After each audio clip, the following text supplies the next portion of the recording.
Hello, everyone. This is Dwight Woods, the Jeet Kune Do Rebel, and welcome to episode number 65 of the Jeet Kune Do Dialogues. Today, this is a special off-camera dialogue that I'm doing with none other than Tommy Carruthers. This is his second appearance on the show, and I'm really looking forward to talking with him. We got a few questions fielded from the Facebook audience, and I'm also going to be asking him some of the stuff that has been thrown my way in recent Dialogues episodes.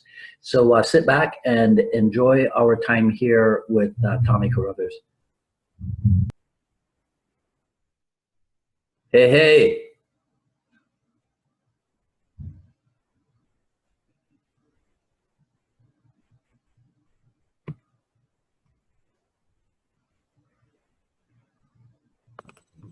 All right. Can you hear me? Yep. Okay. Okay. All right. Your volume's a little bit low. Again, can you raise it? No, that's about it. That's it? Yep. Okay. All right. We'll work with that. Right, okay. Who's that? Okay. Yeah. So how you doing? Maybe I could move it to here. I'm trying to watch the power cable. All right. That's it. Whatever works for you, sir. Right, let's try that. Okay. Yeah, sounds good. So it's 9 p.m. in Scotland. Yeah, it's just bang on 9. Okay. Did you just finish teaching again? Because the last time we were on, it wasn't a Sunday, but it was around the same time. Right. Do you work 7 days a week? Well, the gym is actually just, I can see the gym from my house here. So I'm just finished training. Right. That's the video I saw. I wanted to ask you about that because I saw a video. It's across the street. If it was possible to take this, well, let me try. Let me try. Right, let me see.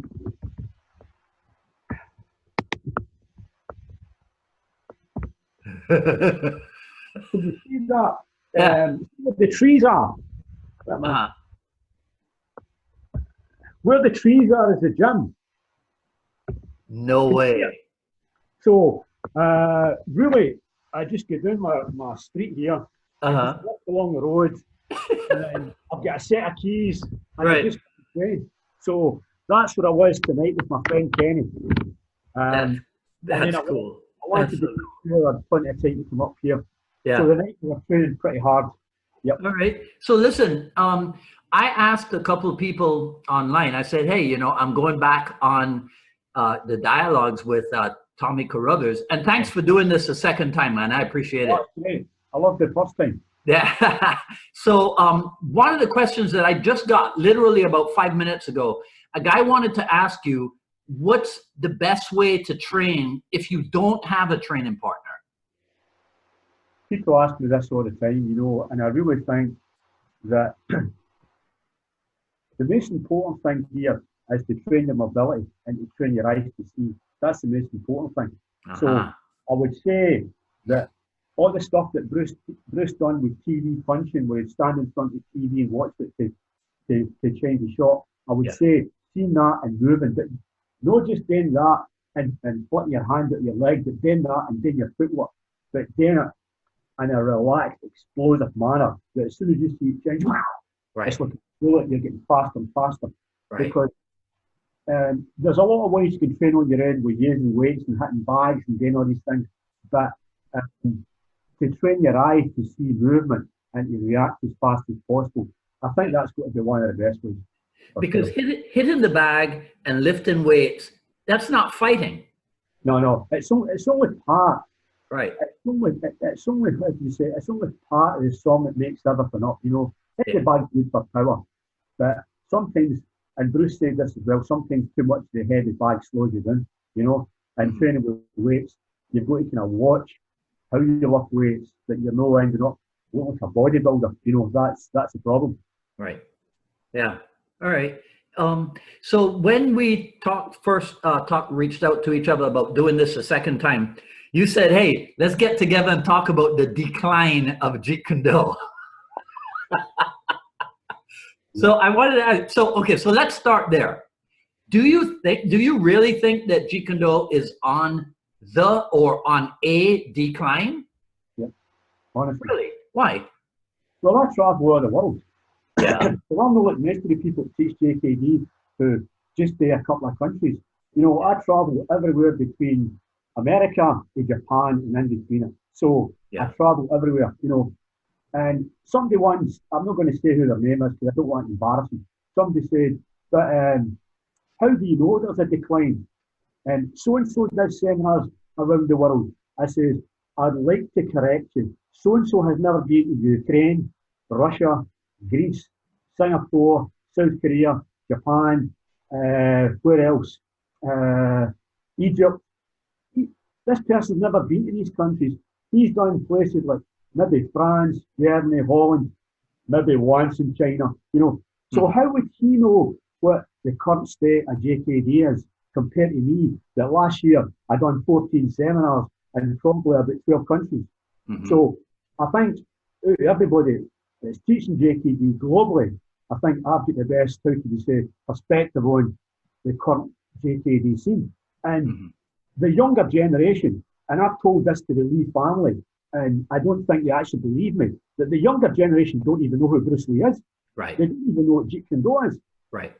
So, you know, and I think a lot of people that practice Jeet Kune Do, some of them were influenced maybe with their fathers or older brothers or whatever, who maybe grew up in this era, like me, who grew up in the 70s when I saw Bruce in 74, and wow, my God, the same as all my generation. But this generation, if I could get in there and I could say to my stepdaughter, who's Bruce Lee? She'd say, I think I saw once on the TV, we were watching him one time, but if it wasn't for that, they wouldn't even know who he is.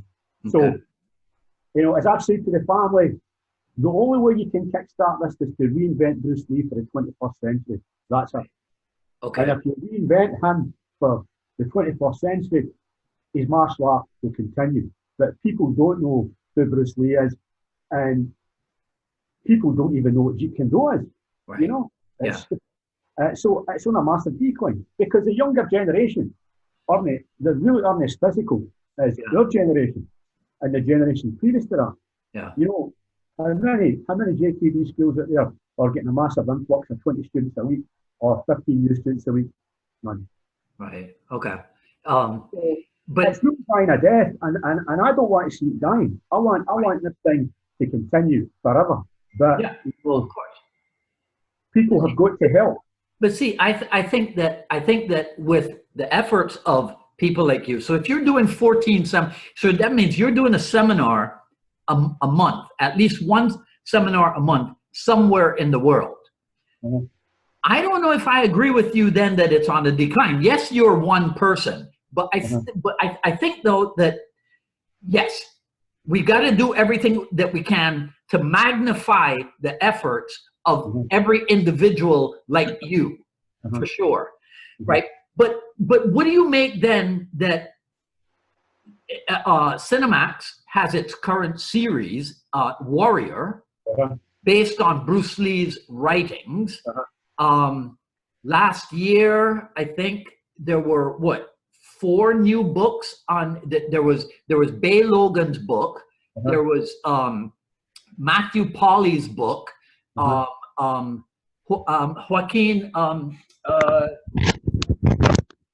Joaquin Marcello's book. Right. Wait, I lost you for a second. Okay. No, see me. No. I don't see. I hear you, but I don't see you. There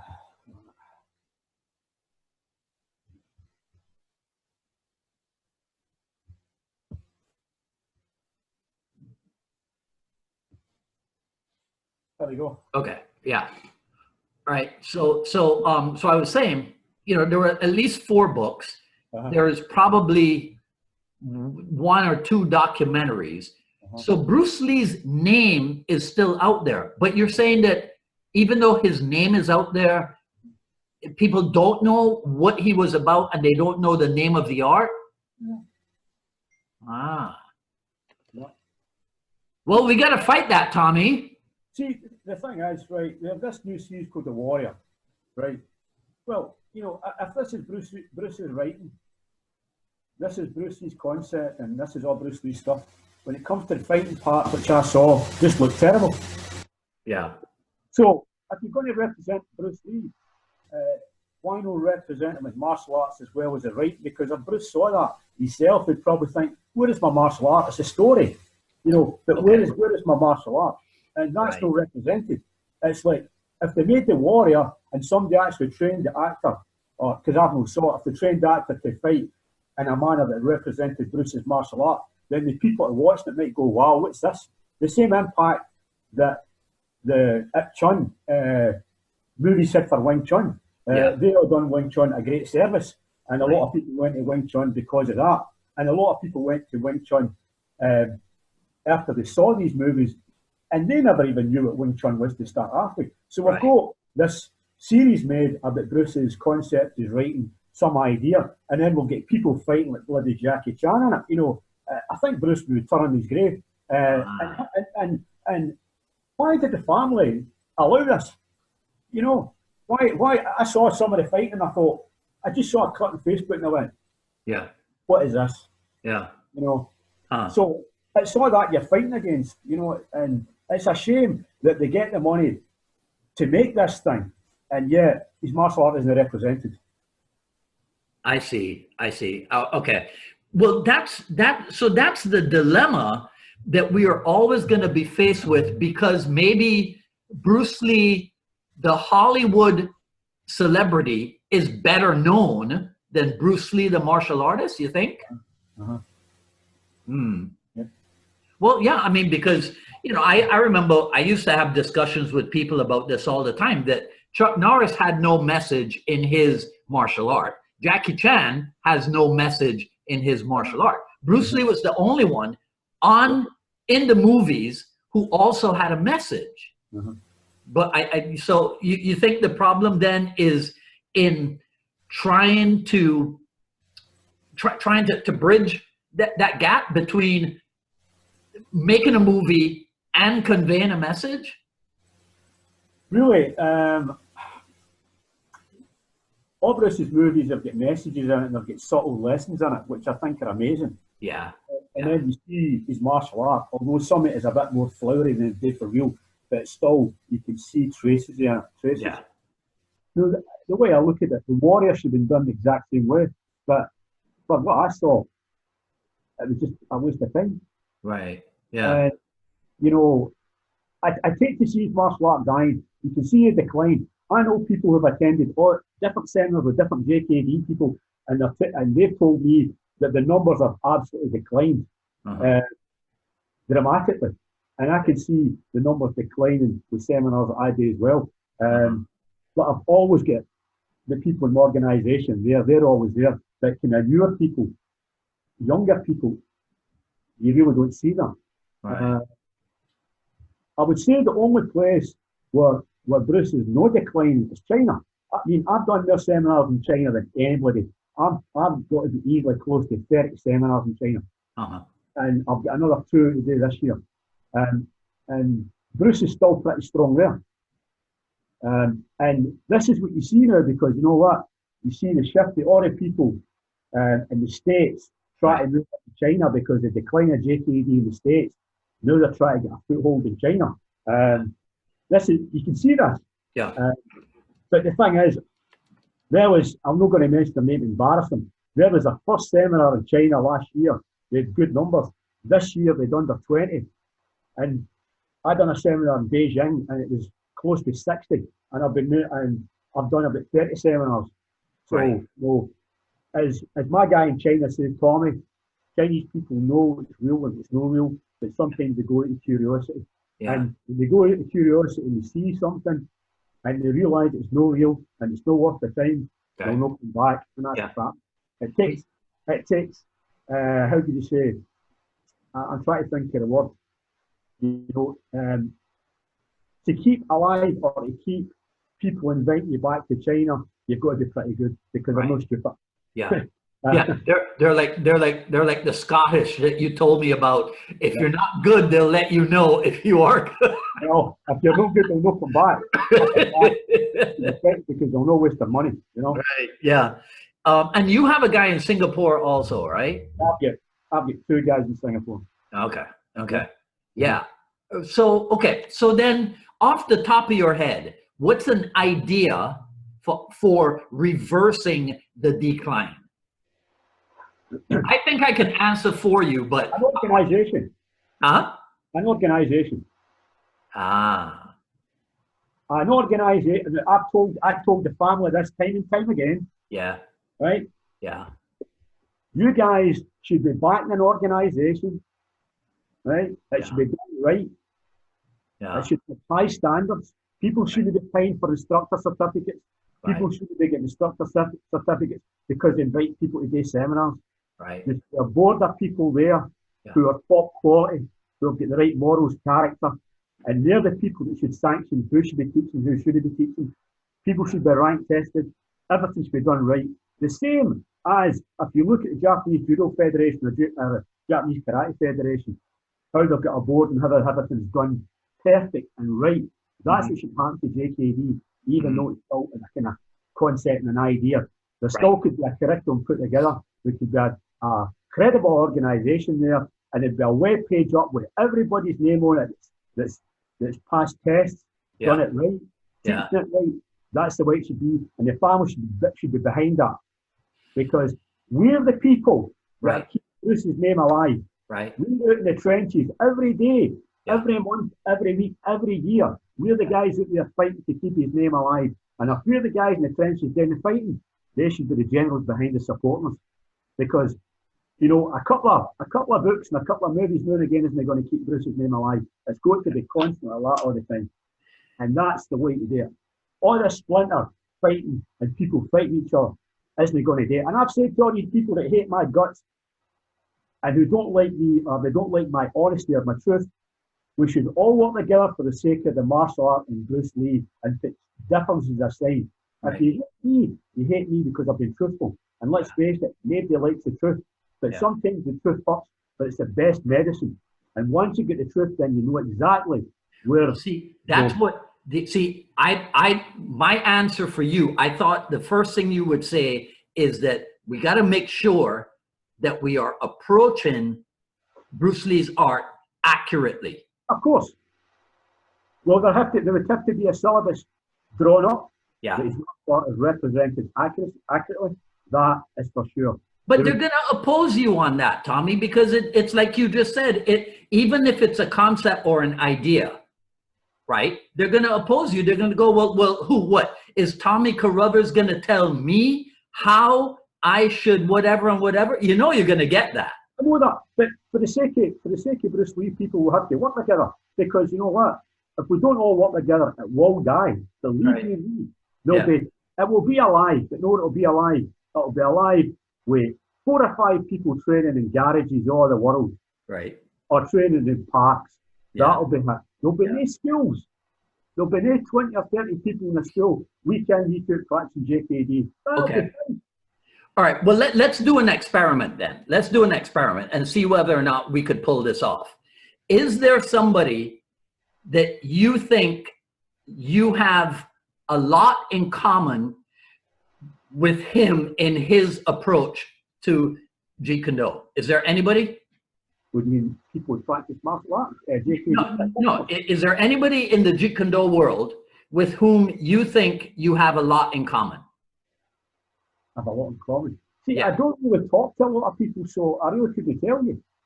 I don't communicate with other Jeet Kune Do instructors, so I really couldn't tell you if they're in common with me, they're thinking or whatever. So I really couldn't tell you that one. Okay. See, because I agree with you that there has to be, but if there's ever another organization or another attempt at organizing, it's going to be number 4 or 5 attempt.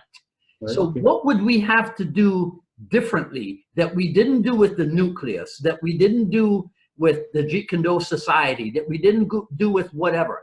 What would we have to do differently? Money. Uh, Money. okay. They were all about money. Yeah. This is going to be a non-profit organisation, or else it's going to be an organisation where the money's taken back into the organisation, but no, an organisation that people are paid money Yeah. for doing certain things. This is going to be without money, because probably everyone was geared on money. Right. It's all probably about money.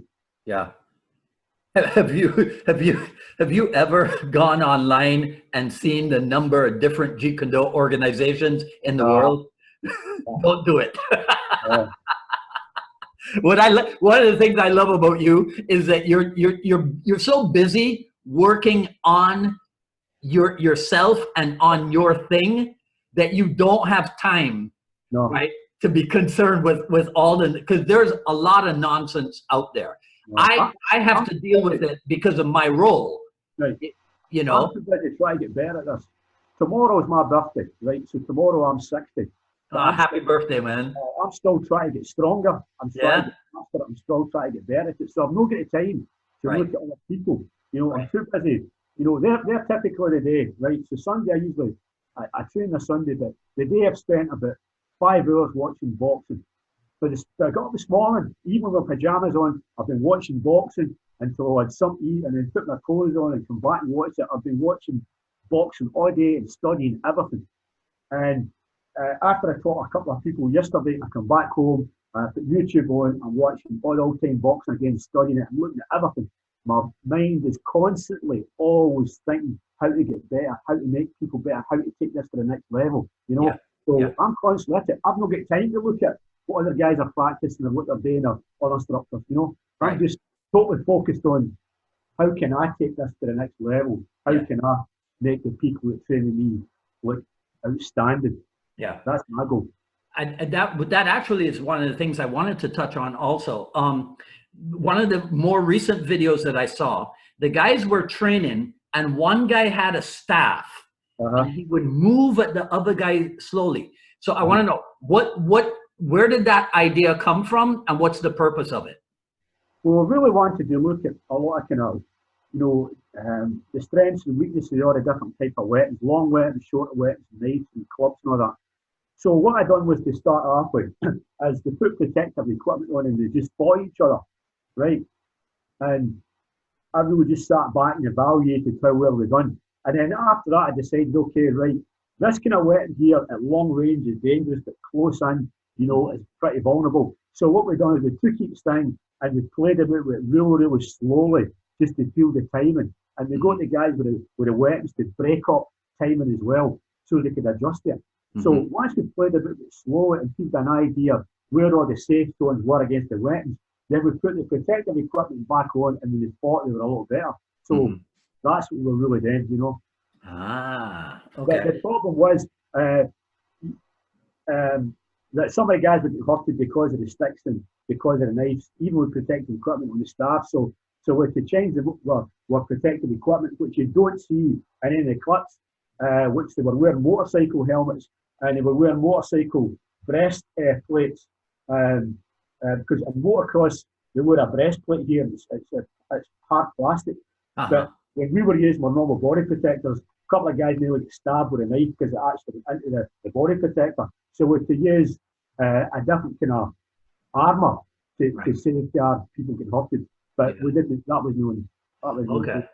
The other one I saw was where I think the one guy wore a boxing glove and a focus mitt, right? I don't know if I've seen that before. So is that one you came up with also? We've done that for a long time, to tell you the truth. Every now and again we do these exercises where the guy puts a mitt on and he'll flash it and try and throw the hook. Because sometimes you're wearing a focus mitt, it's the wrong shape. So you've got the boxing glove on, you could do it with your bare fist, but if you catch and you can cut them. So you put the box glove on for safety rather than using a pair of focus mitts. So we train maybe, for instance, we train the hook at close in, you flash the hook, he hits it, you take it away, misses it, you try and punch him, then you bring it back up. So if I'm sitting back like that, we can American going like this, you throw your hook and bring it back up, he's hitting back up, and then you can change all your angles to hit it. So it's really good for close in. You can do the same thing on the left. he can throw the left, and you can try and hit him with the right hook and take it away and hit him. So it's good for safety. Okay. It's a better representation of youth and focus match. Right. Okay. Yeah. I don't know if we talked about this the last time that we were together, but in any case, that was like 8 months ago. And I forget where I heard it, but there was a criticism of you that you don't spar a lot. And if I remember correctly, you said, well, sparring is not fighting. Uh-huh. Right? So what's the point of training for sparring when in the street it's not going to be the same thing, right? Do I have that right? This is the way I look at it. When you see people spar and they go in and out, jump in and out, and it's like dum dum dum dum dum. Right, okay. In a real fight, you're not really doing that. You're picking your moment, you're getting in. So when my students are fighting, against each other, they pick the moment and they get in and they try and finish it. Yeah. That's when control. And they overwhelm the other guy, they happen targets where they finished.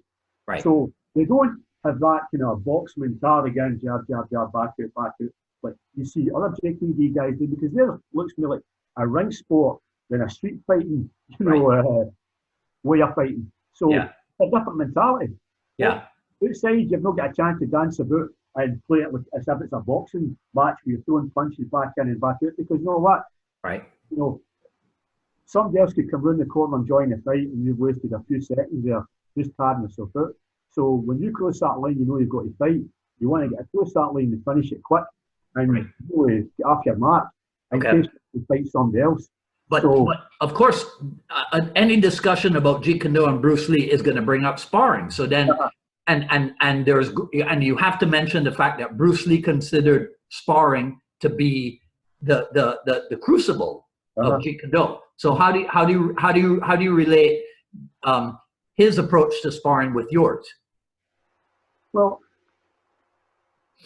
I think probably Bruce did play a bit with sparring, and I think he was just playing a bit and trying things, because I remember Jesse and Ted Long said two of the same things. He says when Bruce was playing about, he would be moving in and out and trying things and experimenting. He says when he was deadly serious, he stood still and then he moved like a bullet and finished it. And finished it, right? Yes. So that's really what the end. You watch him when he's in Long Beach with Inosanto or with Taki Kimura. Yeah. He doesn't dance. He takes tiny steps and either attacks extremely fast or they attack him and he concludes it. Bang! Finish it. Kicks him, punches him, drops him. Yeah. Now, yeah. That's really a boxing match or a kickboxing match. That's thousands of hours spent training your eyes to see tiny movements. Yeah. Here's the other thing, right? A lot of people that practice fighting and even martial arts, they never consider vibrations. They never consider picking up vibes. All they're looking at is techniques. Right? You're looking at a guy throwing all these punches. So what we do is, my students learn to pick up vibration. They learn to tap in and feel the vibration, the emotion. Because when they're factions fighting each other, I don't want them to fight in a kind of calm environment. That's right. So what I want one guy to do when he's attacking is I want him to start to feel incredibly angry and aggressive. I want the other guy to pick up the vibration. Yeah. If he picks up the vibes, if this is a real fight and there's no escape route, I want him to attack him. I mean, you got to be careful because, people are going to discover that there's more to you than just the physical aspect. People don't know Tommy. People see Tommy typing on the internet with one finger and writing in caps because my eyes are pretty shut, or pretty see things. But people don't know Tommy. That's it. And the other funny thing is, one guy said, was it last week, you said something that was pretty rude. I says, don't you mean I said something that was true? So because I was truthful, I was rude. I says, no, I says, I won't be rude, I'll be truthful. If you ask me something, I'll do my best to tell you the truth. But if you take that as being rude, you're the person that's got the fault. Because I want to be true. Hey, listen, can you remember the first class that you ever taught? Yeah. Mm-hmm. Well, can you tell me about that? I was about 18 years old. And this was probably maybe about 77 or 78. And you know, there was a lot of friends of mine who were real influenced with Bruce, and we trained together. Right. And one of my friends said, why don't they get a place and start a class and you can teach it, Tommy? And I said, well, you know, you're like you're 17 or 18. Ah, sure, let's go, you know. So we went to the minister and we asked him, could we use the meeting room in the church? We said, what is it for? He goes, well, we're going to practice Kung Fu. And he went, Kung Fu? What's Kung Fu? I could explain, you know. And so at the end of it, he was getting money for his meeting room. And I think the church wanted money, you know. So they let us have the room. And we trained in there once a week, you know. And people came and, you know, joined it. And it was, when I look back, it was pretty good. And the funny thing is, when I look back at it, it's not that much different to some of the stuff I teach today, even though way back then, the only thing I saw with Bruce Lee was watching the movies, or I looked at the fighting method books. Right. You know, 4 volumes, and I measured his feet was, and I looked at his hip was, and I looked at his shoulders. And we really done a lot of, you know, we really analysed Bruce Lee, you know, we really did, you know. And later on, I look at what I taught back then, I thought, my God, I wasn't that far off it, you know. It was only a tiny little piece, but how close was that? Yeah. Yeah. What about the first seminar that you were invited somewhere to teach? What was that? I would say the first seminar that I done was in Germany. I would say that was the first one I done, if my memory serves me right. Mm-hmm. When was that? How long ago was that? Do you remember? Let's see. It's going to be like close to 20 years ago, maybe. Wow. Maybe. Yeah. Maybe. Okay. Are there any other unique drills that you have come up with that you can share with us? Like, really, what I was saying earlier on about picking up vibration. Okay. Okay. Yeah. If you can do this, you're way ahead of everybody, because people, if I thought about, you know, you cross that line and you can't get backwards, so you know it's going to go to a fight. So you see, actually, the anger raising in people, you can pick up. You know, it's like this. When I used to work as a bouncer, would be watching everybody, and one of my friends would come and say, "Doesn't it feel right? Can you feel it?" And I go, "Doesn't it feel right?" Next minute, poof. Right. You know, yeah. And you can pick it up. So we've been working a lot on picking up vibration. So you've really got to, when you're practicing attacking and defending, you've really got to get the attackers or the defenders. You've got to get them to really have that. You know, they've got to be calm to start with, and then they've got to try, and just call it emotional content. They've got to try and raise that anger so that you can pick it up, and he picks up that vibe. And sometimes you can do it with a focus, not a shield, before you actually put it in the case where you're actually hitting each other. And then you say, okay, so when did you pick it up? You know, when you hit the pad, was the cue right? And okay, I raised that kind of emotion of anger, and just as I raised it, boom, you went and hit it. That's great. So it means that they can tap into it. A lot of people can feel it. Well, everybody feels it, but some people ignore it. They go, no, that wasn't hit. So I really think what you should do is you should know what your brain decide, but let inside decide. When you've that gut feel, you feel it and go, that doesn't feel right. So you can feel when you're with somebody like this, you can feel that the energy between both is calm. Yeah. One guy changes. When he changes from calm, like yin to yang, really aggressive, and you pick it up, then you should just be hitting him. That's the highest level, because the next level is you see him slightly moving, and the next level is the technique comes out, and you've got to try and decide, can I get him? Can I move back? Can I move lateral? When you tap into this, you're way ahead of the game, way ahead of everybody else. Okay. And then everything you're doing is streamlined, because you're not going packs or lats or this or that, because there's nothing there. You know, he's not got a limb. He's just standing there next minute, you know, that change of vibe, and then you're just seeing it, and whatever distance you're at, whatever target's the closest, you're just smashing that thing and finishing him. You're taking the guy and knocking him out, hitting him in the groin, and breaking his leg, and that's it. You know? And that aspect of Bruce Lee's training is what actually put him above the crowd, right? That's it.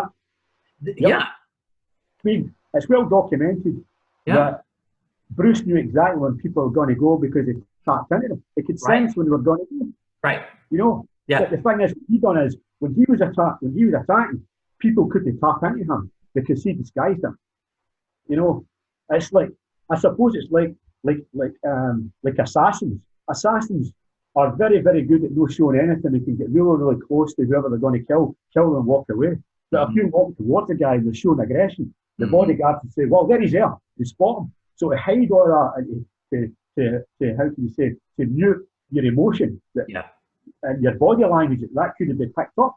I think Bruce was good at doing that. I think he could just put that kind of camouflage veil over it and hide it, and then just spring out. You went, wow, where did that come from? I never even saw it. I never even felt it. Yeah.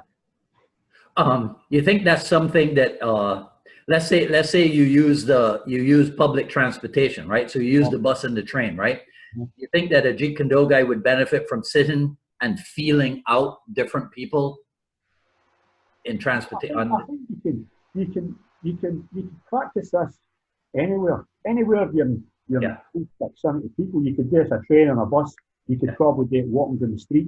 You could try and see when you're getting close to people, you can pick up vibes from them. If happy, if it's sad, or whatever, you can look at body language. You can look at other stuff. You know, most people who practice martial arts don't consider this.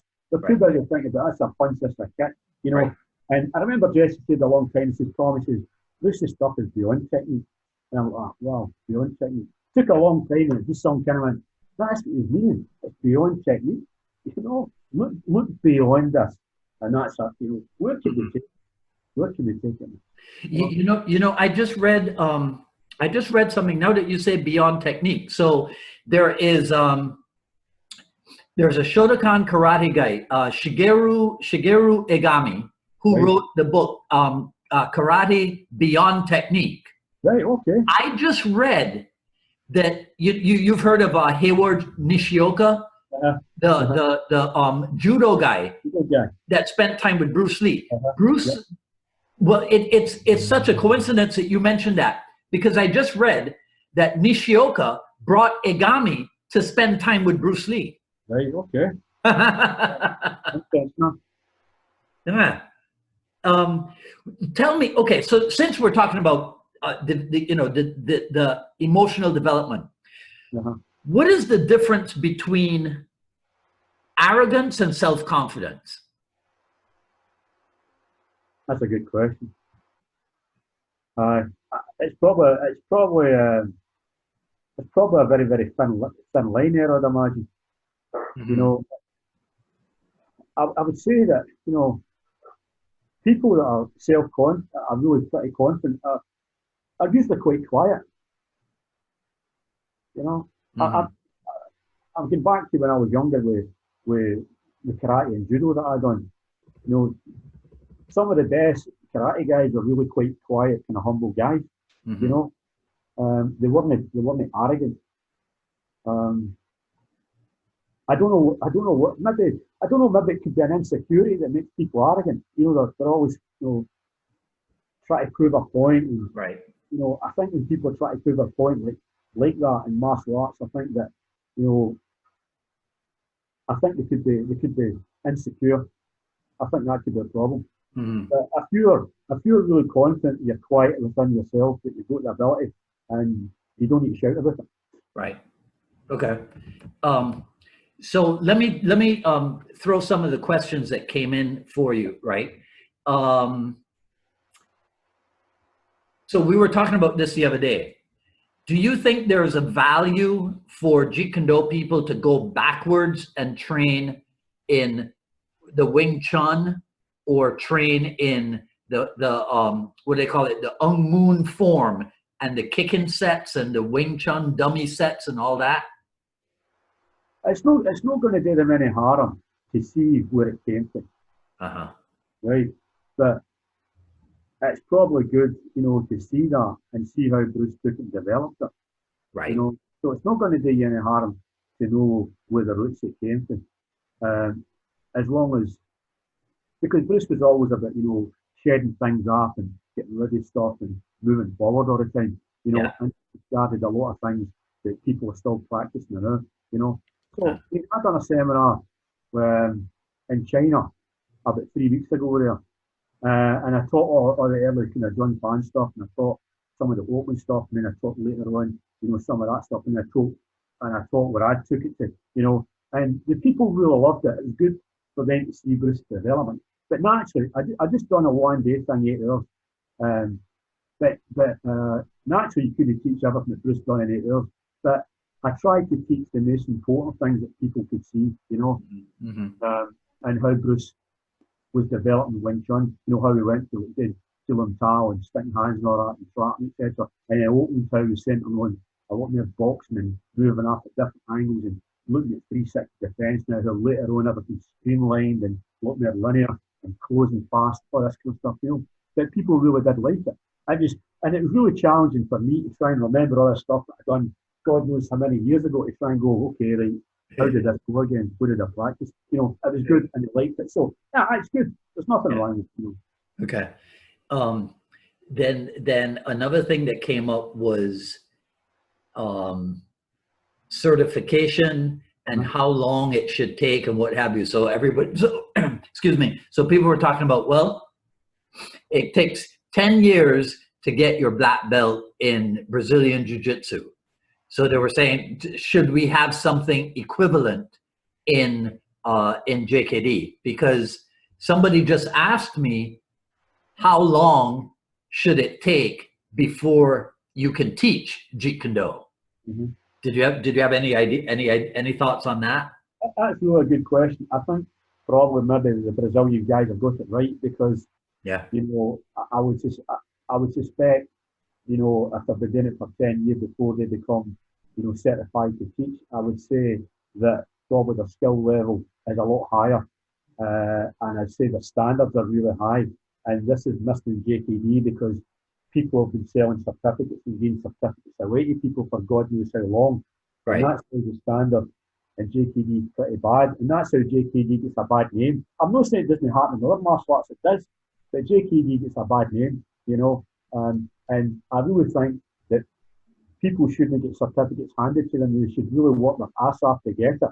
Yeah. And they should serve their time, because this is like an apprenticeship, like anything else. And you should serve your time, and once you're finished, you should know your trade. So I think they've got the right idea. Okay. All right. Now I'm really excited to get your view on this one. This was a question that was sent to me on a forum that I volunteer on. And it was, would you consider Jeet Kune Do to be the forerunner of mixed martial arts? I think you asked me that the last time. I think I did, right? Okay, right. Yeah. So let's see if you change your mind. What was it again? At the 35th anniversary of the founding of the name JKD in Los Angeles, where the Lees of the family had a gathering of people. I had a conversation with Ted Wong, because it was something that apparently Lees had said, or they were supporting, that Bruce was the grandfather of MMA. And Ted Wong said to me he would make a point to talking to the family. He made a point of talking to the family. At the end of the seminar, the family sat down, and there wasn't a lot of people there. There was about 30 people there, and Linda and Sharon said that Bruce was not, is not, and was not the grandfather of MMA. JKD and MMA are two different things. And that's what the family said. Mm-hmm. Okay. Whether they've changed their view on that, God knows how. Right. That's what they said. Yeah. You've got to remember, long before Bruce came along, people were mixing martial arts. Right. Yeah. Well, I see. Okay. So then tell me, because this is what I thought. I thought that there was a lot of discussion about it, because people do believe that that's all Jeet Kune Do is. Uh-huh. You'll hear people say all the time, Bruce Lee took the best techniques from the different arts and put them together to make Jeet Kune Do. Uh-huh. Uh-huh. So people have this idea that Jeet Kune Do is a combination of styles, as they say. Well, so is Wing Chun. Right. Yeah. So when you look at karate, it's the same. When you look at jiu-jitsu, it's the same. Yeah. When you look at Shaolin, it's the same. Yeah. So, you just look back the way and you can see that, you know, plenty of people done that before Bruce Lee. Okay. So if you have to re-educate somebody then who thinks, yeah, well, Jeet Kune Do is a mixed martial art, or what they call it, a hybrid martial art, like Kaju Kembo. If you have to re-educate somebody on that, what is it that you tell them? What makes Jeet Kune Do different? I mean, it has got its roots in different martial arts. I mean, Wing Chun, boxing, fencing are the three things that make it up. But they're no like separate entities. These things are like interconnected. Mm-hmm. You know, and it's probably the same as judo. It's probably the same as jiu-jitsu. You know, look at it. Mm-hmm. So when you look at this stuff, you know, how could I say it? There's probably nothing out there that's absolutely pure. Right. Because I mean, when you look at boxing a long time ago, boxing did a lot of wrestling on it, and that kind of started to get filtered out and it became more kind of cleaner. Yeah. So I think everything is made up to something stuck together. Yeah. You know, difference between MMA and JKDs. MMA is a sport. Right. There's many things in MMA that's applicable to the street, but there's many things in MMA that's dangerous to use on the street. Mm-hmm. Bruce's whole concept was about street fighting, no sport fighting. Although, you know, he taught a lot of, you know, tournament people, gave them some ideas how they could apply some basic strategy in the ring. You know, fair enough. But you know, yeah, we just had an incident at a high school here in Florida, right. And this guy is trying to break up a fight. And what does he do? He grabs one of the kids, and he's down on the ground with one of the kids, and he gets kicked in the head. There you go. two. Well, I'm not going to say two of my friends, but people that I knew, both of them died on the ground. Yeah. One fell, and a gang kicked him to death. The other guy grabbed the guy and fell. Yeah. And he kicked to death. So when people talk about all this kind of grappling stuff, I went like, you know, do you ever consider if you fell? Okay, it's okay one against one, but you consider you fell on the ground. What is his friends going to do? In the States, you've got guns. So you're wrestling, boom, guy shoots you, stabs you, hits you. Yeah. So people have dogs, you know, that they use to protect them. Put the dog on the guy, it rips him to bits. So these things are okay in a confined environment where you've got rules and regulations, you've got refs, you've got paramedics, you've got all this. Nothing can go wrong, basically. But the street, the last place you want to be is on the ground. You know, and for all these people who are gullible, who are totally immature about hand-to-hand combat, that they teach people to take folk onto the ground, they don't realise the danger they're putting people into because of lack of knowledge and lack of experience. Yeah. Another discussion that we had recently was about fundamentals, right? Right. And I don't know if I've ever heard anything associated with you that where it talks about phase 1 and phase 2 and phase 3. Right. Was that ever like in your nomenclature or anything? Or like, how do you break down the different levels of students that you have? What do you mean the different levels? So I mean, if somebody comes to you brand new, has never done anything, in your organization, that person is called a what? A beginner? Just a beginner, yep. Okay, all right. Now somebody who's been with you for 3 years is called what? The problem maybe an intermediate student. Okay.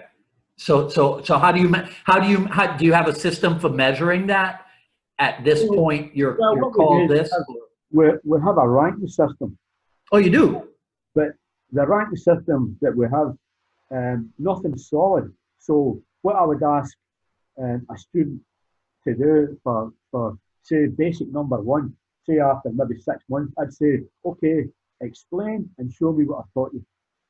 You know, and the next time he comes up, I would expect him, show me in a year's time, show me what you've done up to now. You know, you can use a partner, you can talk, you can, you know, you can use any kind of medium you want to explain it.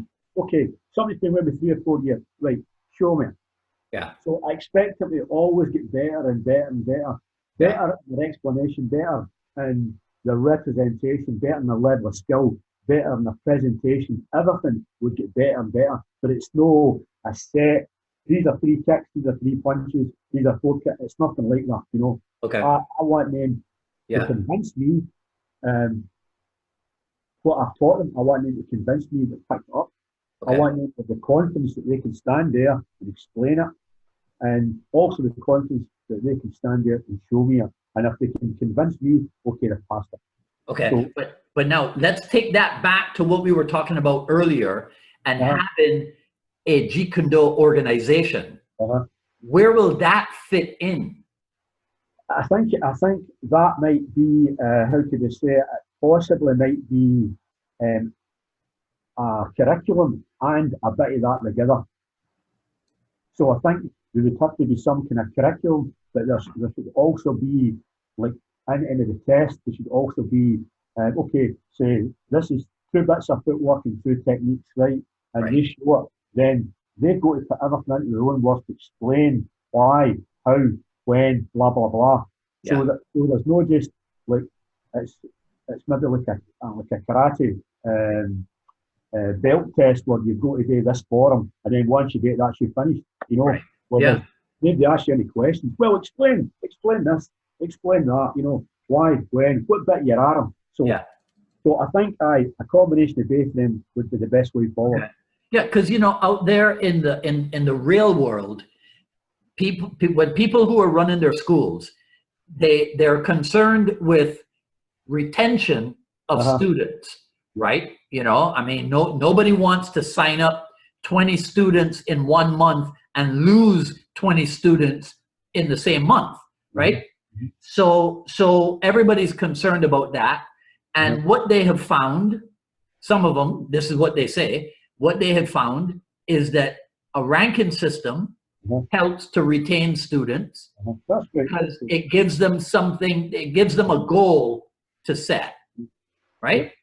So now we have that whole idea of an external manifestation of your level being used to attract and to keep students. What are your thoughts on that? Well, you know, I would have to say to my students, you know, would anybody like to be tested? And they go like, nah, I don't really care. Right. They're very concerned about really getting better at it than what they are about rank tests or certificates. But if you know, and even an organisation I've got, which is quite a big organisation, most people really aren't interested, to tell you the truth, about sitting tests. But if it was going to be a massive organisation that encompassed as many JKD people as we possibly could, and it was going to try and keep this thing going, then people, you know, it would be the best way forward for people to be tested, because certainly it would be an accomplishment and it would be something that they could set as like a goal, you know. That would be the best way forward, definitely. But my guys really, they don't really care about that. Okay. You know? Do you know, I mean, did you sit in on any of the Jeet Kune Do nucleus meetings or anything? Were you at any of those? No. No? All right. But did you ever hear whether or not when they sat down, did you ever hear, I wonder if they started with, okay, what do we all have in common? Right.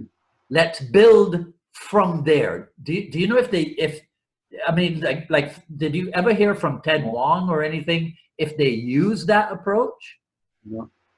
I mean, do you think, might that be a good place to start? A bunch of us get together and we go, okay. I really think that people have got to agree on the definition of JKD. I think that's the hardest thing. If people can agree on it, then it can move forward.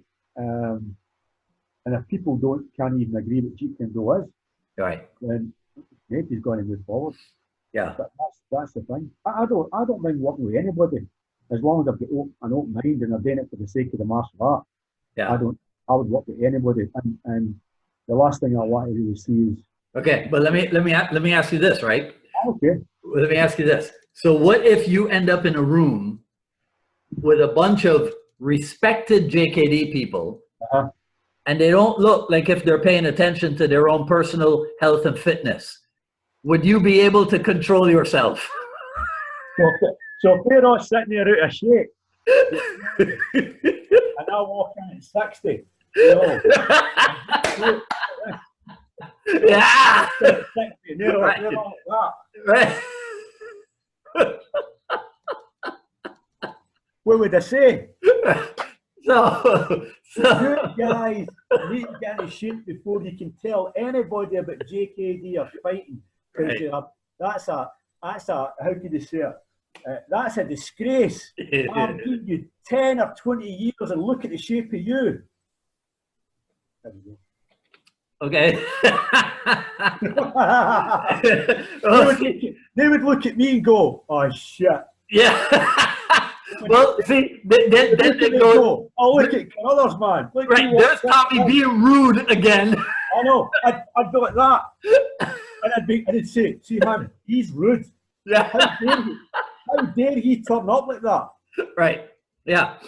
Look, the reason why I'm setting you up with all of this is because I agree with you. I would love for us one day to have such a meeting. You know, right? Because I probably said something like this to you before. One of the most refreshing things about spending time with you is the honesty.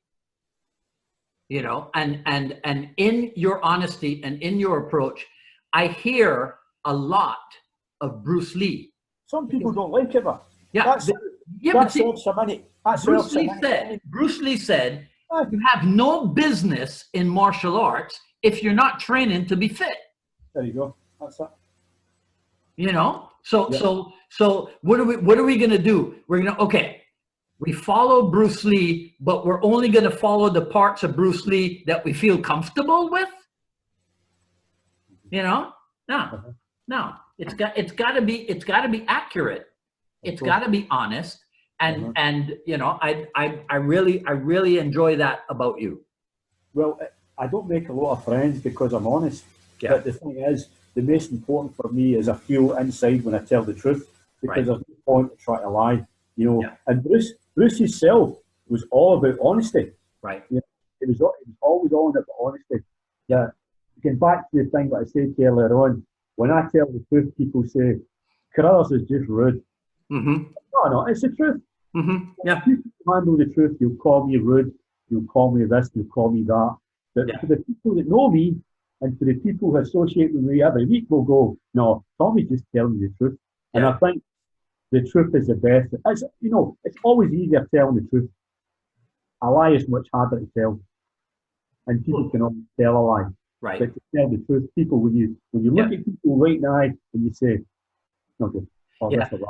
Look, man, that thing that you were talking about, you know, I used to call it scanning people, right? Like somebody would walk into my school and they might be interested in joining, and I could just scan them, and I knew if they were going to join or not. Yeah. You know, I think that one of the benefits of daily practice, and I wanted to finish up with this. I think that one of the benefits of that energetic practice is that you yourself become a more vibrant version, a more energetic version of yourself. Right?